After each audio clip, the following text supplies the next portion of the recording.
નમસ્કાર, સ્વાગત છે તમારું અમારી કિસાન માહિતી યુટ્યુબ ચેનલમાં। આજે તારીખ 4 ફેબ્રુઆરી 2024 અને વાર બુધવારના રોજ ઊંઝા અને થરાદ માર્કેટ યાર્ડના આજના બજાર ભાવ વિશેની માહિતી મેળવશું।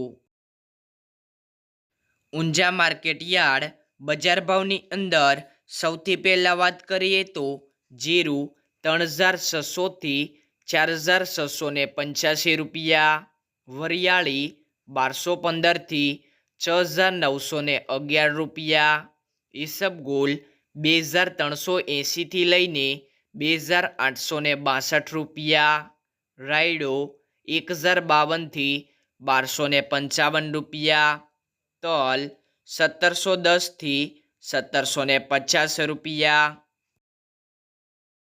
ધાણા 2030 થી 2125 રૂપિયા, સુવા 1700 થી લઈને 1925 રૂપિયા, અજમો 800 થી લઈને 2675 રૂપિયા સુધી।